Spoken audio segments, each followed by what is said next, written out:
Welcome back to MMBS-111, Introductory Microbiology. This is mini lecture 5.2, and we'll be talking about the general structure of viruses and some of their component parts. There are 4 learning outcomes for this mini lecture. First, be able to describe the various capsid structures and their component parts. Distinguish between enveloped and naked viruses. Explain the importance of viral surface proteins, and diagram the possible nucleic acid configurations a virus may possess.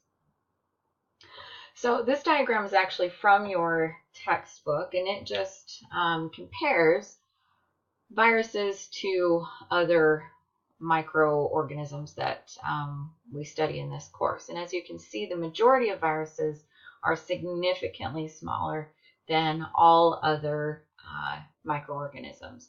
There are a few viruses that have been discovered in recent years that are a little bit bigger to nearly the size of bacteria, but for the most part, viruses are the smallest infectious agents, with an exception of a couple things that we'll talk about later. So let's discuss some of the components of viruses. Viruses do not have any of the structures that we have talked about in Chapter 3 and Chapter 4 possessed by cells. So there's no cell wall, cell membrane, organelles, none of those structures. They lack any resemblance to cells, and they do not contain any of the components to synthesize proteins either. Viruses are composed of a capsid, which is formed from regular repeating protein subunits, and these repeating subunits connected together give viruses a sort of crystal-like appearance. The virus structure contains only the most essential parts that are needed to invade a cell and then control that host cell. So they possess an external coating called a capsid, and within that capsid is a nucleic acid core that is either composed of DNA or RNA, and some viruses even bring along 1 or 2 enzymes that might be necessary for transcribing their particular nucleic acid. So the capsid, as I said before, is composed of repeating protein subunits, and the capsid is the structure that surrounds the nucleic acid, whichever type is possessed by that particular virus. And the nucleocapsid is the capsid and nucleic acid combined together. And really, this is the bare minimum that is needed for a virus to be functional. So no other components are necessary to have an active functioning virus. So we call these naked viruses. They don't have any other component parts. There's no other envelope or other structures included as part of the nucleocapsid. An envelope is an additional external covering that surrounds the nucleocapsid, and it is usually a modified piece of the host's cell membrane. So it could be part of the plasma membrane. Sometimes it may also be part of nuclear membrane or the endoplasmic reticulum, depending on where the virus was formed and how it exits the host cell. Spikes can be found on either naked or enveloped viruses, and these spikes are protein receptor sites that extend from the capsid or the envelope, and they allow the virus to make contact and sort of dock or connect with the host cells. And once the virus has entered the host cell, it's done its thing, it has forced the cell to make copies of it, and it's ready to leave the cell, that fully formed virus that is able to establish infection is now called a virion. There are 3 capsid structures that can be, well, 2 really capsid structures that can be found in viruses. As I said before, the capsid is composed of identical protein subunits, and these component repeating subunits are called capsomers. They spontaneously self-assemble within the host cell once they have been formed by the host cell's structures. There are 2 main types of capsid structures. There's a helical structure that can be spherical or sort of coil shaped, and then there's the icosahedron shape. There's also a structure that we call the complex virus, and this is typically the form that is taken by bacteriophages, which we'll talk about a little bit later. These complex structures actually merge both capsid types, so they combine the helical and the icosahedral structures into one complex virus. So viruses that have an envelope, as I said, are able to take part of the cell's membrane when they leave the host cell. And that can happen in a few different ways. So when the capsid is composed within the host cell, the capsid is going to sort of bud through and off of a cell membrane, and it could be either the plasma membrane, the cellular membrane that surrounds the external part of the cell, or it could also be nuclear envelope if the capsid was formed inside the cell's nucleus.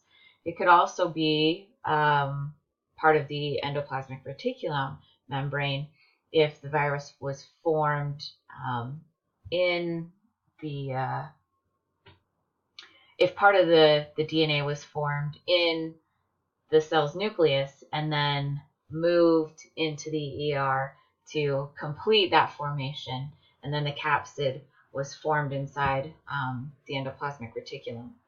When the capsid leaves the cell, it's going to make some changes.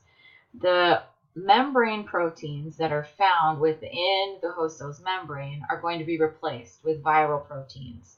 And those viral proteins become those spikes, the attachment sites that are going to allow that new virion to dock with a new host cell to create a new infection. Viruses that are enveloped are said to be pleomorphic because the cell's membrane alters the external appearance of the virus. Now, a number of viruses have different genetic material as their nucleic acid. So the genome of an organism, whether it's a virus or an animal or a plant, is considered the sum total of the genetic information of that organism. Eukaryotic cells and prokaryotic cells contain both DNA and RNA. Viruses only contain one. Either the capsid contains DNA or it contains RNA. It doesn't hold both. Viruses also have a very small genome. The number of genes that viruses have can range anywhere from 4 to hundreds, compared to that of a human cell, which is like 20,000 genes. So their DNA or RNA, whichever they have, tends to be very small because they have limited genes. And those genes are only the instructions that are necessary for them to invade the host and then redirect the host cell's activities. So there are a number of varieties of viruses, and it depends on the nucleic acid that they have and the arrangement of that nucleic acid. So we have DNA viruses and we have RNA viruses. DNA viruses can have single-stranded DNA or double-stranded DNA. And that DNA can be arranged in linear chromosomes or circular chromosomes, similar to bacteria. Viruses can also have RNA as their nucleic acid, and this RNA can be double-stranded or it can be single-stranded. If a virus is an RNA virus, it can also have positive sense or negative sense RNA, and this has to do with how it's transcribed to form proteins. So a positive sense RNA virus has RNA in its capsid that is ready right away to be translated into proteins. A negative sense RNA virus has a strand of RNA that first has to be translated into a positive sense RNA strand that can then be translated into proteins. Some RNA viruses have segmented RNA, so the genes are on short pieces of RNA, and some RNA viruses are what we call retroviruses, and this is what the HIV virus is, and they carry their own enzymes within the capsid to reverse transcribe their DNA from the RNA that they contain within the capsid. So they're going to invade the host cell with their RNA nucleic acid, and then they're going to reverse transcribe that RNA into DNA. And this table is also from your text on page 123, and it just shows the varieties of nucleic acid arrangements that are possible within viruses. Viruses also can carry some other substances within the capsid. So some viruses, but not all, carry enzymes that will help them to perform some specific operations once they are able to enter the host cell. Some carry what's called a polymerase, and polymerases are enzymes that synthesize DNA and RNA. So they're making these nucleic acids. Replicases are enzymes that copy RNA. So this enzyme can make multiple copies of the RNA molecule. Reverse transcriptase, like I said earlier, synthesizes DNA from RNA. So the virus has RNA and it wants to make DNA from its own RNA molecule.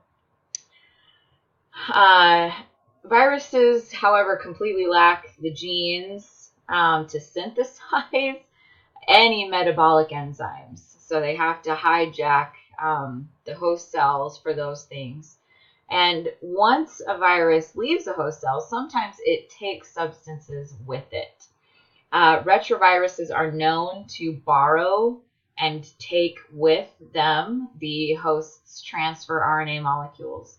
Other viruses will sometimes take the host's ribosomes with them when they leave the cell. And that is the end of 5.2. So go through these questions here on the slide. Make sure that you can answer them correctly, and go back and review the objectives. Make sure that you understand those main points. And hopefully this video was helpful.